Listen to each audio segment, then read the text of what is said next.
নমস্কার বন্ধুরা, PNR group থেকে আজকে আমাদের একজন ক্যান্ডিডেট জয়েনিং করলো এসিকো জার্টেন কাম ওবিএইচএস বিশাখাপত্তনম ভাইজাক ডিভিশনে। তো সর্বপ্রথম যোগাযোগ পরিচয় করবো ক্যান্ডিডেট। আপনার নামটা কি?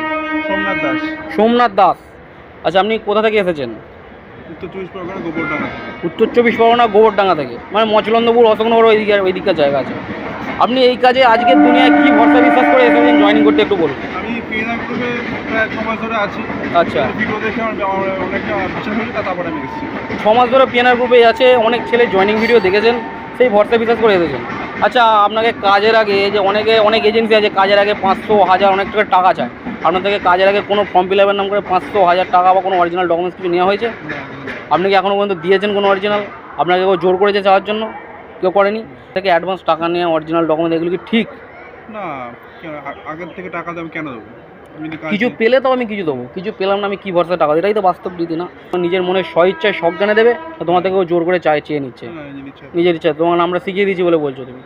নিজের ইচ্ছা দেবো। তোমার কাজটা ভালো লেগেছে, তোমার খুশি হয়েছো, বিশ্বাস ভরসা হয়েছে বলে তুমি এসেছো। তোমাকে কি তার জন্য কেউ জোর করেছে? আচ্ছা, ঠিক আছে। তা আজকে পিএনআর গ্রুপ থেকে একটা কথা বারবার বলা হয় যে ড্রেস, রিবন এবং আইডি কার্ড ছাড়া কেউ বিশ্বাস করবে না। যেগুলো বলা হয়েছে তুমি কি সেগুলো সব পেয়েছো? তুমি আই কার্ডটা একটু দেখাও। ওকে, ঠিক আছে, রাখো। আচ্ছা, তোমার ড্রেসটা একটু দেখাও তো। এসিকো জার্টেন ড্রেস, রিবন। আচ্ছা, এই জিনিসগুলো হাতে না পেলে কাজটা কি বিশ্বাস করা যায় অরিজিনাল হবে? বিশ্বাস করা যায় না। অনেকে আছে সাদা জামা দিয়ে হাতে ধরে চলে যায়, তাই তো? তা আজকে ফার্স্ট জয়েনিং করে আপনি যে জায়গায় যাচ্ছেন, এক জায়গায় বিশাখাপত্তনম, খুব ট্যুরিস্ট জায়গা, তা নিজের সম্বন্ধে কিছু বলুন যে কেমন লাগছে পিএনআর গ্রুপকে, আপনি কী বলবেন?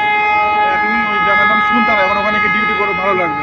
আচ্ছা, মোটামুটি ভালো লাগছে। এর আগে কোনোদিন গেছো ওই জায়গাতে? কোনোদিন যাওনি। তো তোমার এলাকাবাসী থেকে আরও যে তোমার বন্ধু বান্ধব আছে তাদের উদ্দেশ্যে তুমি কী বলবো? তারা এখানে গিয়ে ছেলে ক্যান্ডিডেট কি আমাদের তারও লাগবে? যদি গিয়ে দেখি যে ভালো আমার কাজটা মনে হচ্ছে, তাহলে আমি অবশ্যই দিয়ে যাবো। নিশ্চয়ই, যাই বলেছে, বলছি তুই যা, আমি যাবো। ওকে ওকে, থ্যাংক ইউ ভেরি মাচ। মন দিয়ে কাজ করে। হ্যাঁ, আর একটা কথা, নতুন জায়গায় যাচ্ছ, সব কাজে কিন্তু 19-20 কিছু না কিছু প্রবলেম থাকে। তা বলে এই নয় যে নিজের মানে কাজকে রাগমা করে ছেড়ে চলে, এই ভুলটা যেন করো না। 19-20 নতুন জায়গা, ওয়েদার ব্যাপার থাকে, কিছু খাবার টাবারের ব্যাপার থাকে, 19-20 থাকতে পারে। তা বলে নিজেকে মানিয়ে গুছিয়ে নিয়ে করতে হয়, এটার সিস্টেম। নিজের ইচ্ছায় কাজ ছেড়ে চলে এলে তার দায়িত্ব কেউ নেবে না। যদি তুমি কাজ যতদিন করবে, তোমার সমস্ত দায়িত্ব কিন্তু আমাদের, কোনো অসুবিধা নেই। ওকে।